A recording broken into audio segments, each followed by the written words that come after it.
So welcome everybody to another conversation hosted by Heart Community Group. And this time I'm delighted to welcome Jen Newall, who I've described as a climate scientist turned activist. I got to know you, Jen, initially via the Climate Majority Project. And then you subsequently joined us for the Edge Retreat in May this year. So we got to know each other even better through that. Yeah, Jen is a force of nature, I think I would describe her as. Young, but very, very wise. And seems to have just be doing so much in so many different areas. So let's start by just hearing a little bit about your journey, Jen, from climate scientist to activist. I know you were involved in Scientist Rebellion for XR, and you realised in 21 that science alone wasn't going to hack it, wasn't going to deliver the changes required. So tell us a bit about all of that. Yeah, thank you. And I just want to start by expressing my thanks just to being here and being invited to such a wonderful group and to share just some of my story. So yeah, as you say, I kind of entered this space really through being a climate scientist. I was based at Stockholm University up until around August 2021. And ultimately, I think it came down to like leaving academia was at the time to save my sanity. It was my job at the time to be reading the latest kind of data and findings on kind of the various Earth systems. I was focused within like glacial geomorphology.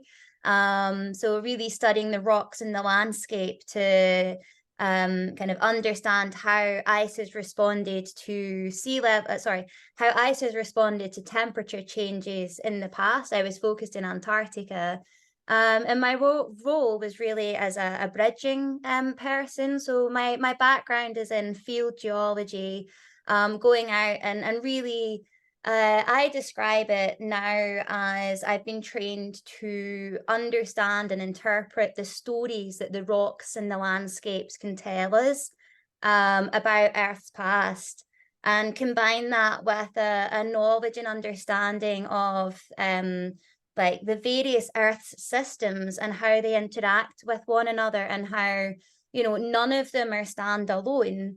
And so kind of, yeah, having that in-depth knowledge of the Earth's natural systems and how they operate, how they have responded to change in the past, and what that has meant for life on Earth.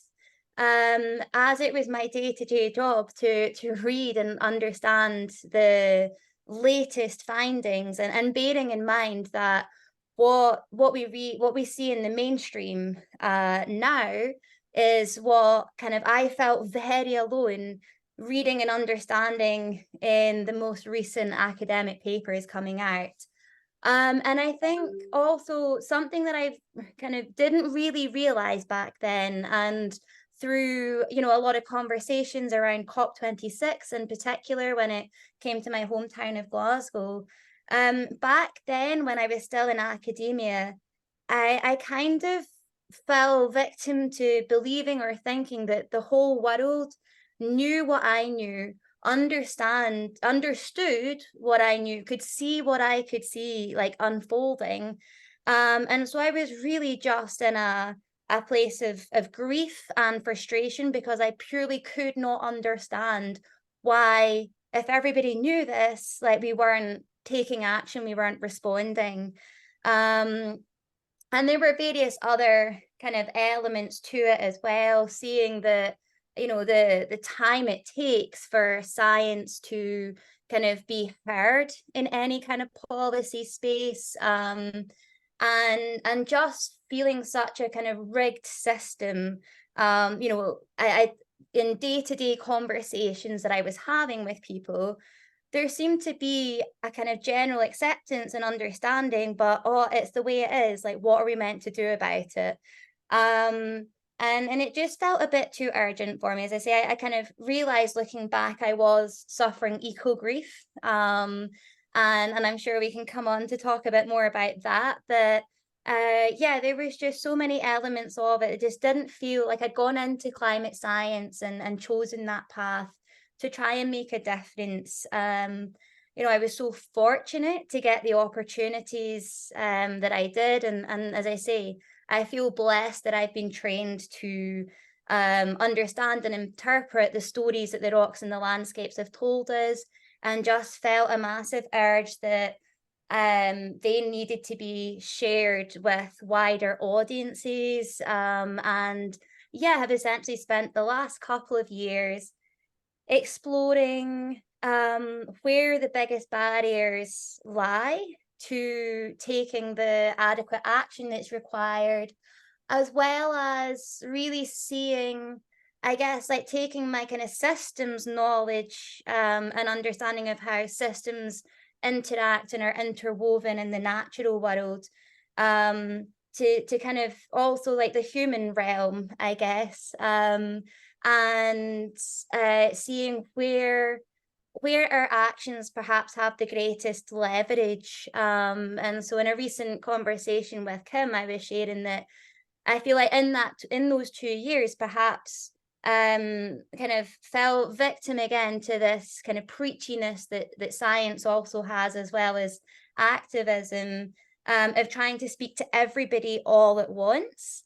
When in actual fact, one of the greatest lessons I've learned in the last 2 years is that it's those personal connections. It's kind of meeting and connecting with individuals, with communities, and kind of doing so in a kind of purposeful and fractal sense, knowing that the ripples of what you can do, working closely with a true human connection, is much greater than speaking into the abyss, let's say. Mm, yeah. That's a kind of brief summary, I guess, and brought in all elements, including storytelling and really focusing on that, connecting people with themselves, each other, nature, and culture is my focus now. Yeah, yeah, yeah, and you're a brilliant storyteller. Um, so I've heard you talk before about, rather than being preachy, as you just said, your style is to kind of invite people to a party that they want to come to. Can you say a bit more about that? Absolutely. And I must start by giving credit to my friend William Grant, who I've been kind of working with back when I was planning a cycle ride from Glasgow to Stockholm, like last spring. And he kind of described and kind of set me on this path, I guess, before I'd even come across the Climate Majority Project. Kind of with this analogy of like I'll kind of talk you through it really. Like, if you imagine that it's been years, so you've been working flat out for years, and it's the first opportunity you get to take a wee break for yourself, and you've gotten yourself, hopefully by sustainable means, to a lovely gorgeous beach. You're lying in the sun, and it's your first few hours of this holiday, and you're just bathing in the sun, closing your eyes and just letting your body decompress. And all of a sudden, a shadow's cast over you, and you open your eyes to find somebody lunging a flyer in your face saying, "It's the end of the world. We need to act now." Like, even I think all of us, myself included, would tell that person where to go. And William kind of compared that to what science and activism perhaps do in the kind of shouting loudly about stuff. But yeah, and from that, I was then inspired to be like, well, what would I prefer to do? And I would prefer to be holding a party at the end of the beach. So as you've decompressed, you've had a few hours, you're starting actually to get a little bit bored of just lying in the sun. So you sit up to have a look at what else is going on in the beach. And you see at the end that there's a group of people throwing a party. And this party looks really cool. They're singing, they're dancing, they're building sand castles, and you watch with interest, and it seems that anybody can just kind of walk in and join the party, and you can leave as well. And so on your first day of holiday you maybe go and just find out a little bit about that party, and by the end of your holiday you're spending all day every day there because it's so good and there's actually nothing better to do. Like, that's where you want to be. And so yeah, I kind of use that analogy to kind of, I guess, kind of show where I've come from and where I plan to be and kind of aim to be, and that is throwing the party. And that party for me is, as best as I can be, living and embodying the future that I can see us living successfully as, yeah, a beautiful, loving humankind. So a future that's beyond the meta crisis, as best as I can in today's world, embodying that, living that, sharing and showing examples and demonstrating how it is possible to do something other than the status quo, this business as usual that is damaging people and planet to destruction. So yeah, living that, embodying it, and inviting anyone and everyone to join that party. Yeah, thank you. And I must just ask, because I know you visited Antarctica twice, haven't you? I have, yes. Can you just give us a snippet on that? Because it sounds amazing. And I know Um, you had some real adventures while you were there. do you know what I absolutely can do? And I need to start this by, like, Antarctica for me had been this, like, almost like lifelong ambition. One of these goals that you maybe didn't realize was such a goal until your life builds you in different directions. But I had lived in Christchurch, New Zealand when I was younger. And I remember seeing the big planes going out to Antarctica.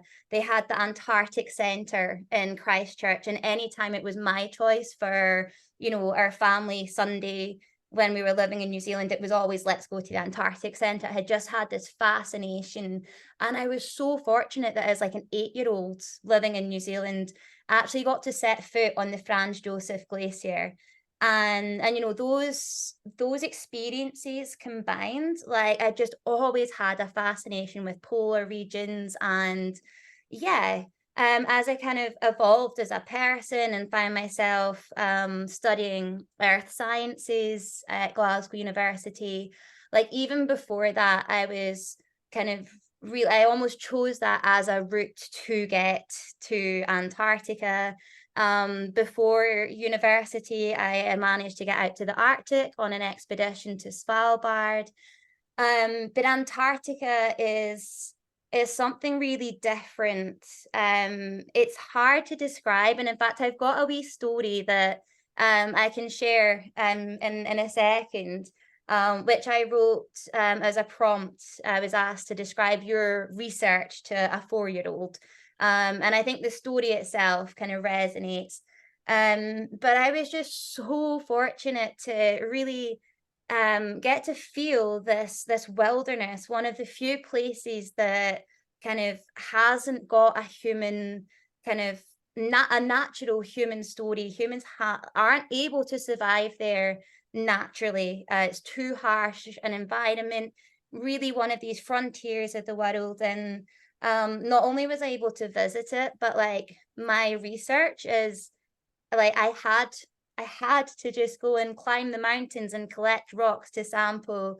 And so really just got to, yeah, experience Antarctica in her full beauty, getting away from base camp, being in the deep field of Antarctica.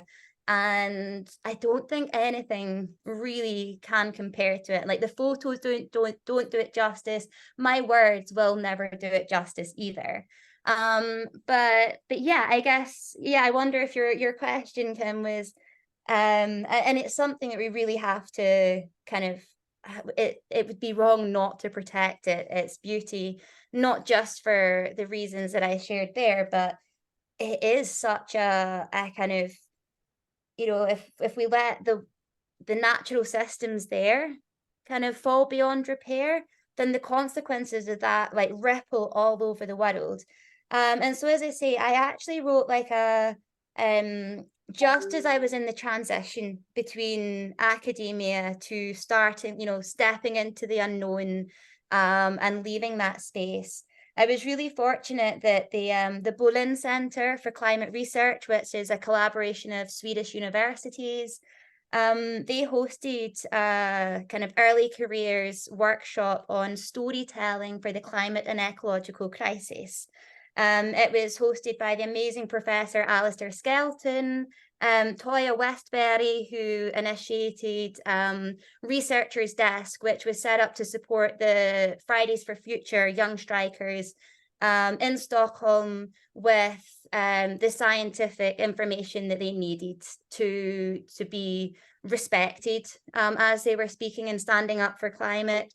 And Professor Kimberly Nicholas, who's the author of the book Under the Stars We Write, brilliant book. And she kind of, as one of her author tips that she's led to us, was like this 20-minute exercise of just writing with a prompt. And we had this prompt to share our research, but to a 4-year-old. Ah, So I'll give it a wee, I'll share it with you if you're happy for that. got to. And I actually, Kim reminded me of this just recently, and I haven't looked at it in over a year. So this is really lovely, and I hope I can do it justice. But Antarctica, a land of cute penguins, a mystical landscape, a true wilderness barely touched by humans. It's really just so beautiful. Can you imagine what it is like? How magical and inspiring it is. What it is like to step somewhere that probably no other human has stood.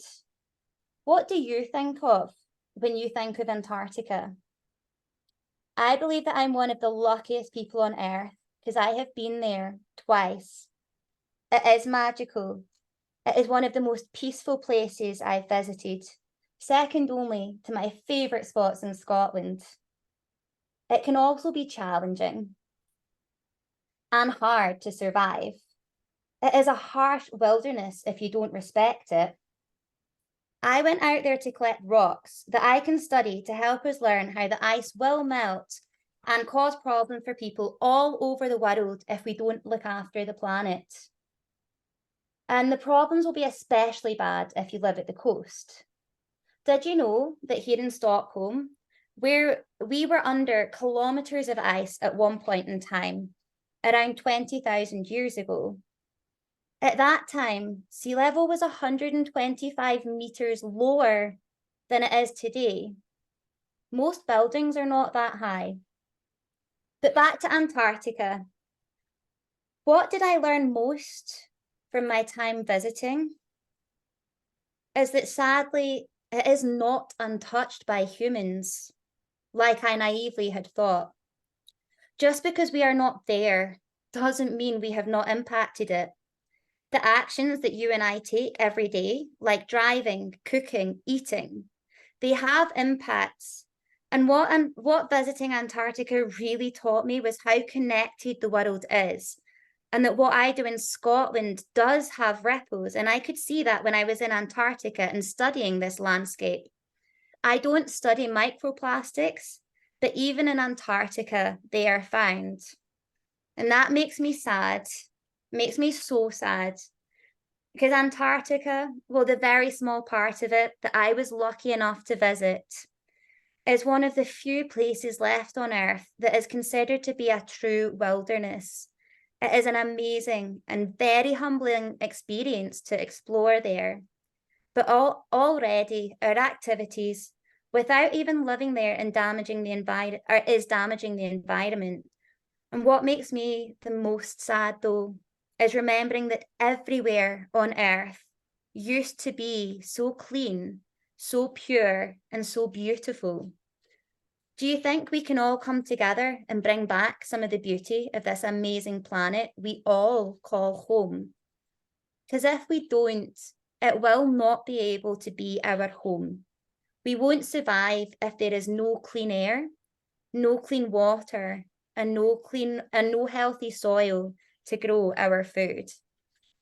So yeah, that was my wee 4 minutes of Antarctica. Beautiful, But beautiful. yeah, that was I guess inspired by the fact that, and I guess this is another reason why I really felt urged to leave academia and embark on the journey that I have, is because you don't need to know the depth, the details of, what I was studying, in terms of just how much the ice has melted in the last 20,000 years, or what thickness the ice was 10,000 years ago as we kind of entered the Holocene. Like, we don't need that detail to feel what's going wrong and what we can do about it. And so, yeah, that's Antarctica. As I say, words and photos can't really do it justice, though.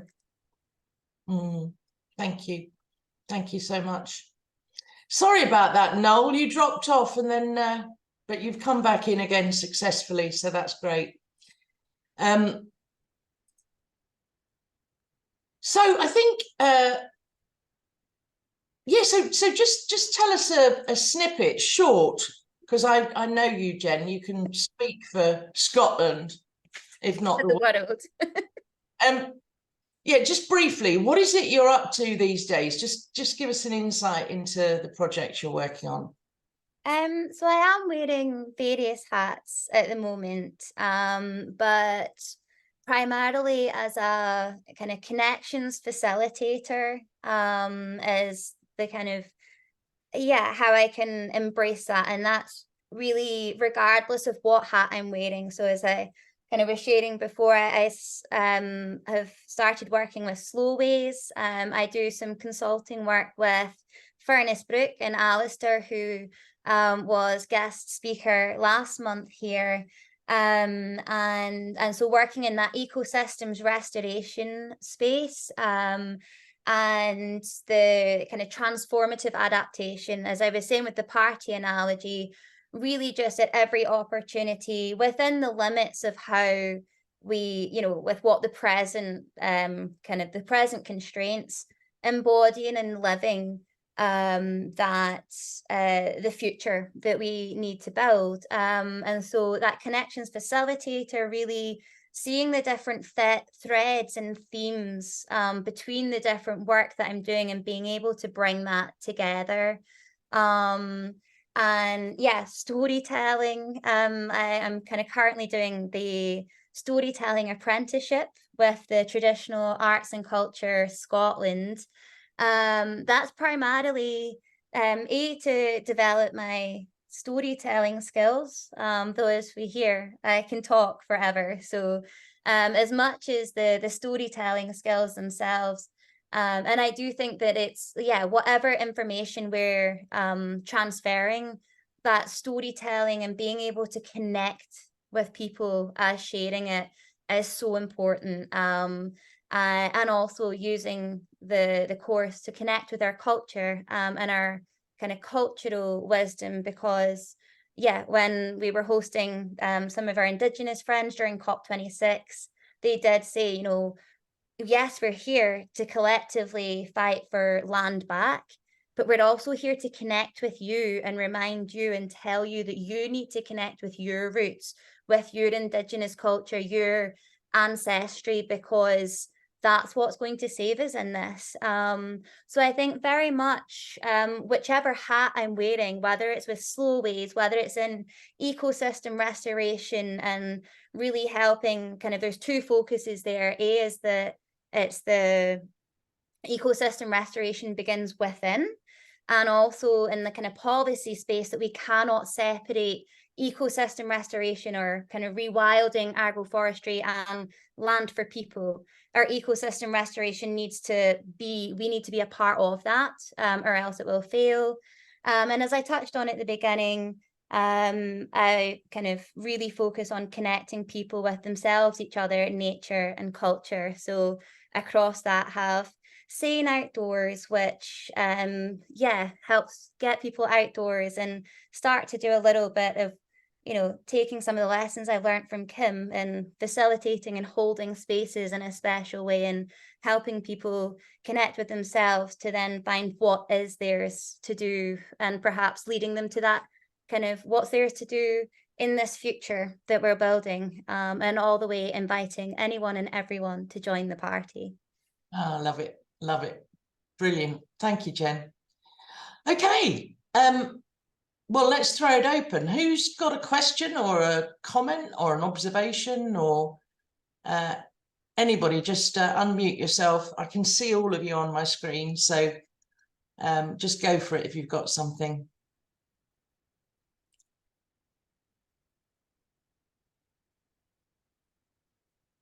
Yes, Kathy.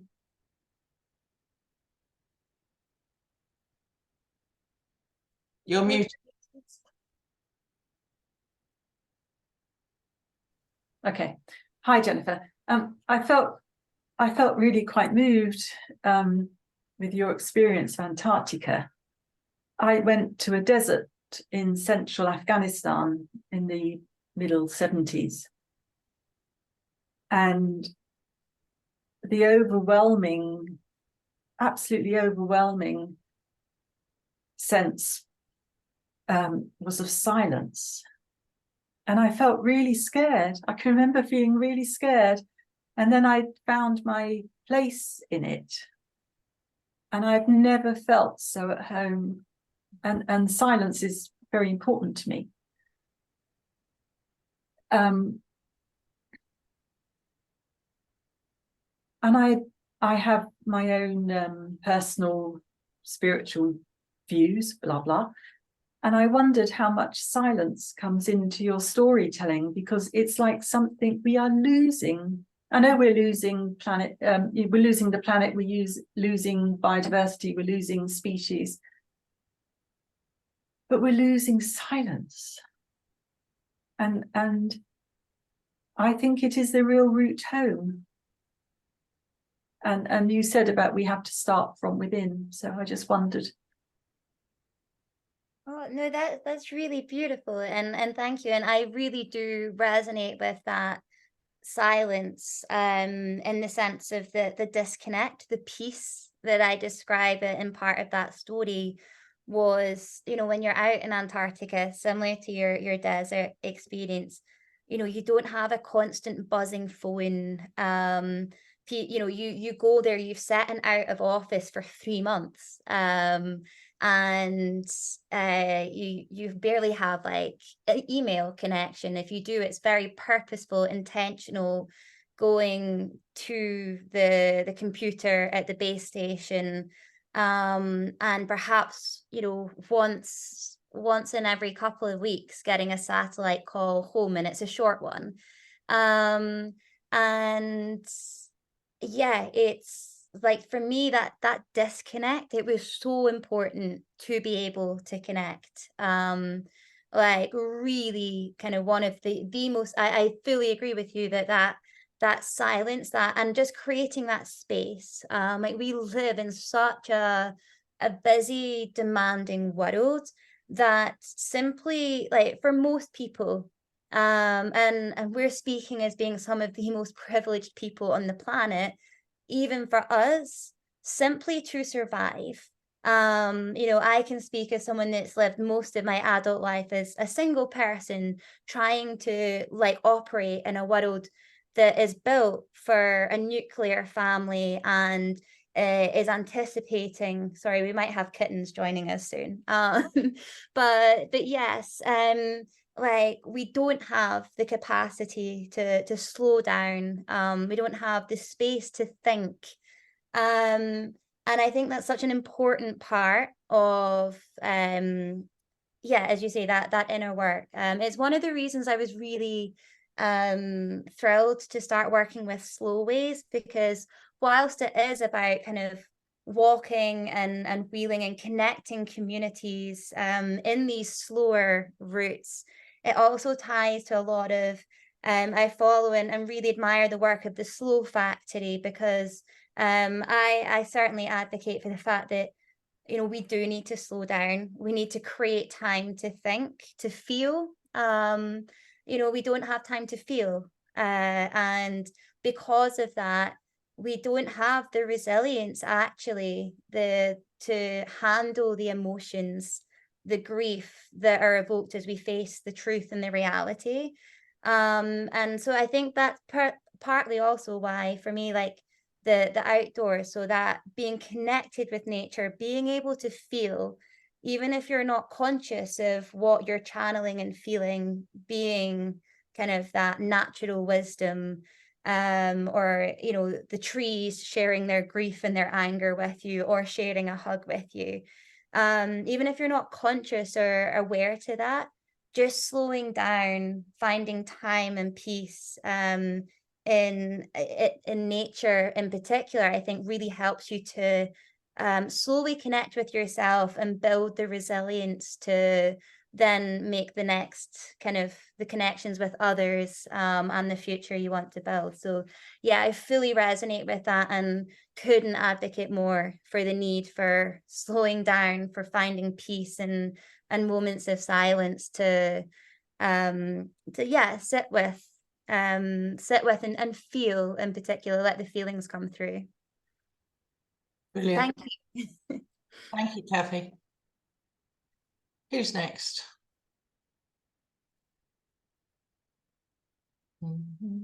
Yeah, Nigel. Hi, can you hear me okay? Yeah, perfect. Excellent. Firstly, thanks for a really, really interesting introduction talk. Just to say, I very much identify with so many things you said, and I'm a geologist as well originally. Yes, I think that sort of connection with the natural world that we learn through studying the Earth is I'm becoming more, I'm valuing it much more now than I used to. Actually, I've just recently been trying to put together some field trips for U3A, for example, up in the northwest of Scotland, which is an absolutely incredibly rewarding thing, even though the trip hasn't actually happened yet. I think a lot of us are struggling, as you sort of expressed a little bit with your experience, that science isn't the answer that we'd like it to be. And I was just interested to find out, you obviously have a positivity about you, and I just wondered how you'd managed to find that, because I have to admit I'm struggling at the moment. So Absolutely. And I think to also highlight that I do have positivity, but it doesn't come without the kind of roller coaster of feelings that existing within a meta crisis evokes, and it's only natural to have that absolute mix. And I would love to speak kind of after on kind of the eco grief side of things, to a little bit. But the positivity, I think, comes from like holding a clear vision of what could be, really kind of feeling and knowing that it's within our grasp, that it absolutely is possible. And sometimes, Kim once joked with me, like, what time scale do you live and think within? And I think part of that is, my background as a geologist is longer timescales, is a slower timescale than the kind of human one. And perhaps, I say that like ecosystem restoration begins within, and we're sharing with Kim and some others recently that, this idea that there's going to be, that science might kind of find the solution or a solution, that technology is going to get us out of this meta crisis mess we're in, is just so misguided, because ultimately, like, without the inner work to restore our inner ecosystem and see ourselves not as like other than, but as part of, the ecosystem in which we survive is in the world in which that provides everything that we need to survive, from the clean air to the water to the soil that grows food. You know, there's so many examples of just thousands, millions of years of nature's wisdom. And until we kind of step away from this idea that we are other than, that we are smarter than millions of years of nature's trial and error to get to where we're at now, there isn't a technological solution. The science isn't going to come up with some miracle. The kind of the crux to it is us seeing ourselves as part of the ecosystem, as being as one with nature, and nature-based solutions not being greenwashed, but that we learn from nature, that kind of biomimicry, and things like this. So yeah, I think my positivity comes from like being connected to that natural wisdom, knowing what's possible, seeing, you know, I say like, and Kim and True saying like, do have my finger in so many like, you know, different places, and seeing brilliant success stories. You know, I think we also need to realize that the mainstream media like does not give a kind of accurate picture of where we're at. Like it focuses on the negative, and there are so many local positive examples and stories of where we are going in the right direction that we don't all hear about. So yeah, I think knowing and seeing that that's happening, feeling a kind of collective intelligence and knowledge, and a collective shift, and also knowing that that kind of positivity is in some ways seeing that future. Like I do really have a strong vision for how we can and will get to. There's a beautiful quote that sits in front of me here, that either way change will come. It could be bloody or it could be beautiful. It depends on us, from Arundhati Roy. And I think that's so true. And if we focus in on what could be and what we can build, and just start, you know, they say if like build it and they will come. It's by no means easy. But yes, absolutely. I think the positivity is not a naive, blind ignorance by any means. It's from really going to the depths of eco grief, facing it, and listening to where nature has guided us to then, yeah, build what can be and invite everyone to that party. And if we're successful, then we do have a kind of thriving, sustainable human existence for millennia to come, until we do have some meteorite type example, you know, that is out with our control. But it would be absolutely stupid of us to, you know, wipe out our species before our time.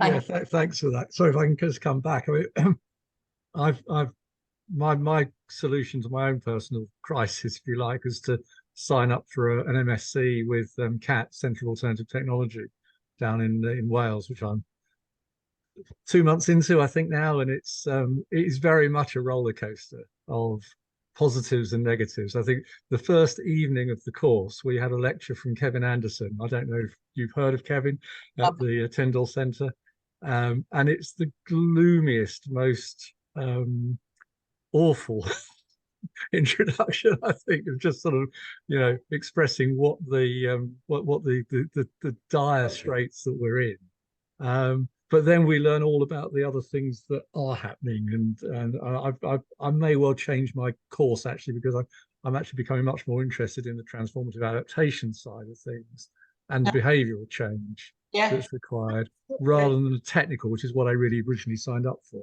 And right. You know, going back to that, the past being the key to the future. So I'm actually supporting so Little Belly Clone Farm is been set up by a guy local to me that I've done a lot of work in the climate space with. And again, that connection through the local climate action group here in Comrie, the Climate Action Strathern. And so he's a builder and archaeologist who's setting up Little Belly Clone Farm as a learning centre for regenerative based construction building. So looking at how we used to do stuff in the past, like the natural building material. So I've heard a lot about Cat in Wales. You guys just hosted the Retrofit Reimagined festival that's coming up to Glasgow on the 11th of November and involved with that. And it's these things like in that transformative adaptation space, in the ecosystem restoration space, seeing this is happening in so many different places. And in that fractal sense, once you hear about like Cat, or, you know, when we had the launch event for Ballyclone Farm, which is, you know, I didn't realize what I'd kind of been helping support at the time, but you know, when my friend who's a kind of keen architect and really active in that space was saying, yeah, this is the first like not purpose built, but purpose rebuilt, regenerated center for learning and education in this space. Yeah, we absolutely have all the knowledge, the resources, the capacity to build this. It's tapping into it. Yeah, thank you. Thank you.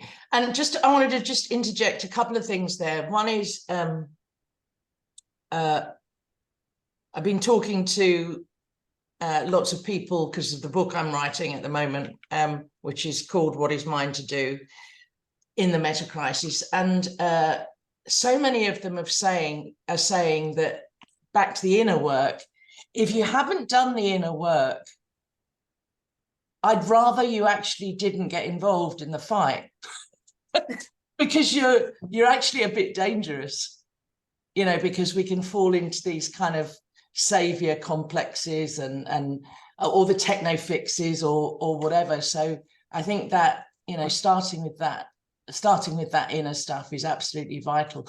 And Nigel, I just wanted to do a plug for the Edge Retreat. It sounds like you'd be a perfect candidate for that. It's all free. There's about 4 or 5 people in this group who've been and can put a thumbs up if they liked it. Yes. So it's on my list, Kim. Excellent, Nigel. Good. Next one's spring next year. Very good. Okay, who's next? John? Yes, can you hear me? Yeah, perfect. Hi, Kim.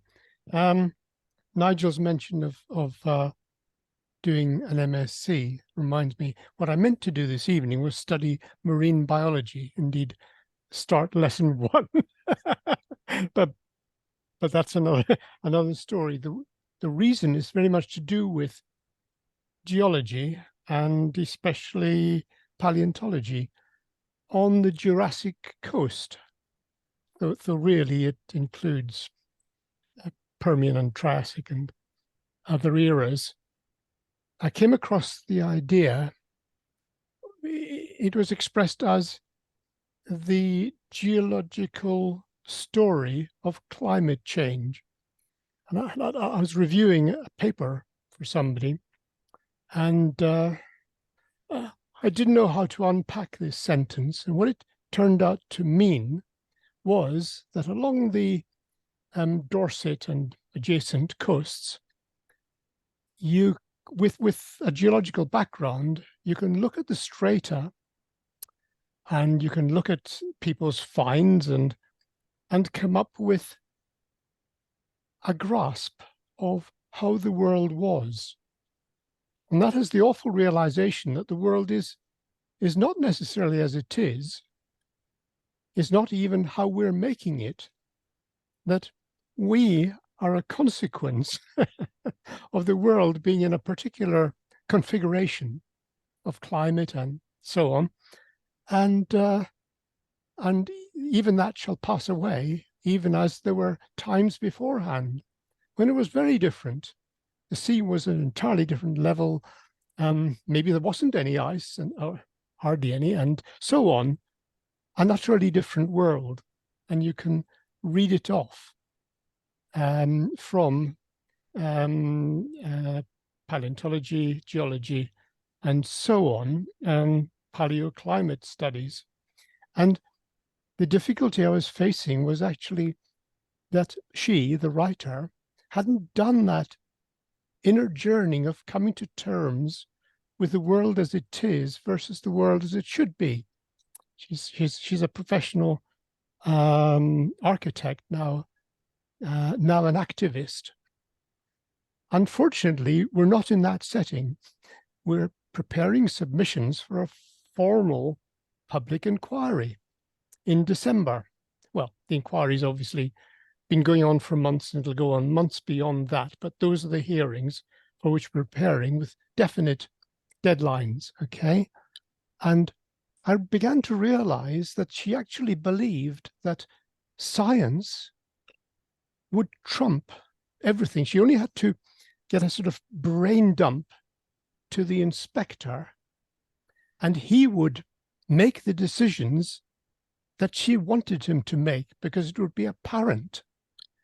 And I found myself editing piece after piece and red inking entire paragraphs out and so on, because that's actually the opposite point of view, not realizing that, well, she found it very difficult to come to terms when we went through it in the morning with others, that the government is not subject to the laws of science. From their point of view, no. The government makes policies. The government seeks the science, commissions it, and so on, in order to incorporate a viable future into its policies. But the only arguments it can accept are whether it should make a decision this way or that way based on its own policies. And you can come up with all the science, all the factual analysis and data and so on, to no avail. You're just wasting your breath. You'll get a polite hearing for a time, and then quietly it'll be explained to you that no, this is about government policy, and that inspector is representing the government. And the sooner you make that transition to come to terms with it, of course, meanwhile, it's nice to find refuge back in that world of the geological stories and so on, to be found all over the world, everywhere. We've referred to deserts. I especially like deserts at night, snow fields, high tops, and so on. Anyway, magical places.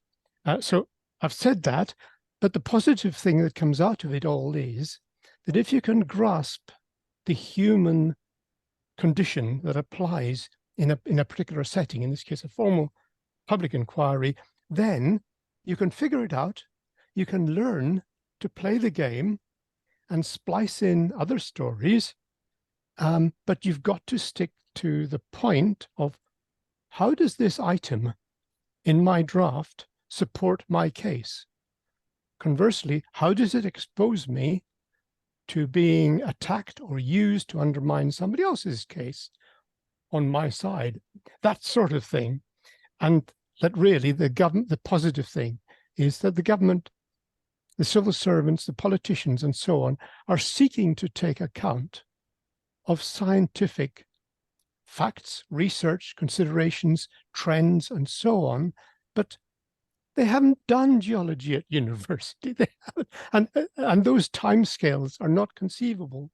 And the sizes of plankters, individual plankton, and the size of particulate matter and molecules and so on, they haven't done chemistry at school, they haven't done biology and so on. I'm deficient in so many areas, and I need to make up for it. But, oh, there's such scope out there to explore these things and have a refuge for life in science that doesn't go away. Jennifer, have you, before I rabbit on, and I won't, over to you. You make some really kind of valuable and valid points, and I think what I most resonated there was that the sense that I did fall victim to for a long time, kind of thinking and feeling that because I knew something, because I felt something, that It's everybody you. else did. Yes. And actually that we have, it's a responsibility. And I did challenge. I still am in contact with my PhD supervisor. So I left academia Ah. before actually finishing the PhD. And I have every intention to return to it. Good. And quite Good. recently I kind of spoke with them and said, you know, we have this absolute gift of being given, you know, the stories of the rocks and the landscape, and we have, you know, with like kind of, we have a responsibility to express those in a way. And I think going to the inner, you kind of touched on that inner work, um even colleagues and friends, I've just come back from Glencoe, if anyone has traveled through Glencoe in Scotland, and just like that magical. And I think I was realizing, even like recently, speaking with a friend who has a similar story to me. She worked in academia for a while, in climate science, and is now a filmmaker, kind of currently doing some brilliant projects to communicate that the stories of nature. And you know, I was saying to her, like, do you feel it?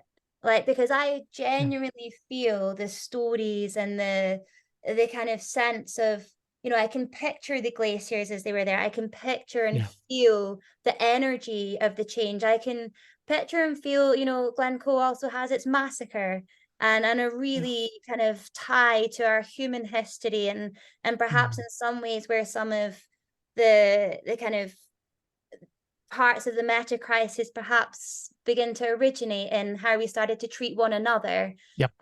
Let alone treating nature. And it's only ever kind of gotten worse from there. But if you can feel it, if you can open yourself up to feel that, and you don't have, I don't really know the details of this hearing and stuff you're speaking to, but in that setting, we don't have the capacity to, like, there's so much nuance. It's so much more than a kind of written story or some statistics. Like, you know, part of the storytelling is to share the stories behind the science, to marry the science and the spiritual. Because I think we all do gut down feel it. And if we can let ourselves feel it and start to understand, like, every feeling that we get, whether it's hunger, it's telling us we need to eat to, you know, keep ourselves alive, whether it's thirst, that we need to drink some water to stay alive. Like, every feeling has a purpose. And if we're ignoring the feelings of the kind of existential crisis, that being in the meta crisis, if we don't give ourselves time to feel and explore those feelings, then yeah, I'm not sure how positive I will remain for so long. But I have absolute faith that we can create that. There's definitely a thirst, a hunger from so many people, and once you get that opportunity, there is no going back from it either. So I think the more people that each of us can connect with and help in, you know, holding someone's hand to feel that, then it will ripple out and eventually get some of these government policymakers and civil servants, because they're all, you know, like, everybody in these roles are human beings that, if you speak to them out with their role, are kind of, you know, they connect. Like, that's the one, that's probably one of the things that baffles me, and I'm still kind of working on, is how you get people to take what they're, like, to separate themselves from the system. Like, we are all captive in this system, and kind of giving freedom and helping people to really find their own agency to kind of keep finding their freedom. I think I can confirm what you said about responsibility, because it turned out that the person that we were in effect tutoring to be cross-examined and so on, give testimony, turned out to be crushed by the responsibility of knowing. She'd found out these things and wanted to impart them. She needed to. And I was saying, actually, no, everything you've submitted already, the inspector will spend months on. It's not gone anywhere. You don't have to put it into a hearing. That's really for sharing and being questioned about it to substantiate it. But don't worry that it hasn't been heard and seen. And she went into such a state of relief at this idea. And suddenly it revealed just the pressure somebody can be under, feeling they're the only person who can rescue this situation.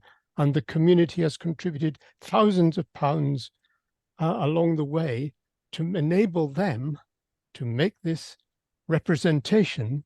And I think that that gets at politicians as well, without anywhere to retreat to in oneself, to say, even this shall pass away, is bigger than all of us.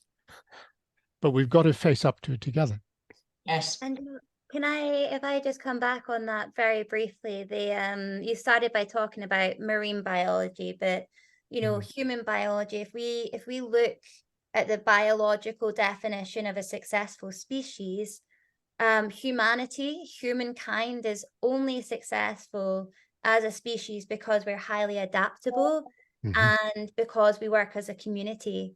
So yeah, the outdoors and doing expeditions in nature teaches us resilience. But another thing it teaches us is that on our own, we cannot be self-sufficient in a way that survives. Like, we must act as a community. And I think one of the greatest and gravest dangers of this kind of system that we find ourselves captivated in is its intentional individualism.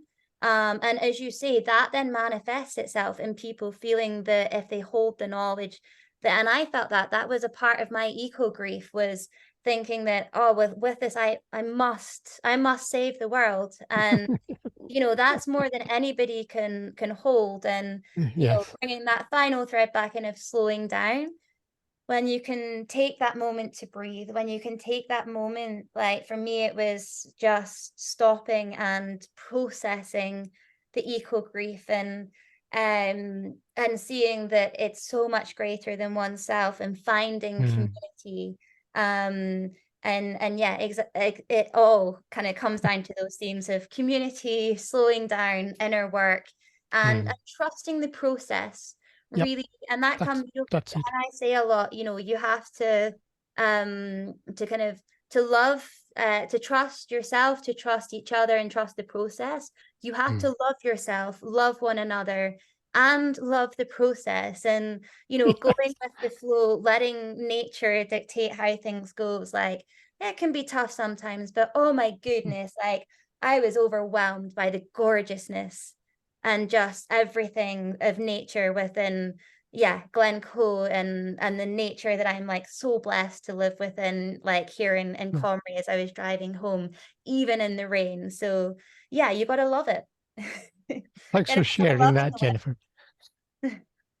Brilliant. Well, we're out of time, I'm afraid. Kathy, is it a quick one? I just wanted to say I did an Outward Bound course, as part of a management training program, and I knew we were going in the wrong direction, and I knew it for a good hour. And eventually I walked up to the leader and I said, I think we ought to be going that way. And she grabbed hold of me in a state of almost near collapse and said, oh, thank God somebody knows what they're doing. And I don't live up to that, but I've not quite forgotten it either. You do have to speak up. Yeah. True. Yeah. Fantastic. Jen, what can I say? Brilliant. So grateful to you. So appreciate everything that you are and everything that you do. Everybody unmute yourself, say goodbye. And thank you to Jen. Thanks, Bye, Jen. Jen. Thank you. Thank you, very Kim. much. Thank you, Jen. Take All the care. best. Bye. Thanks a lot. Bye. Bye.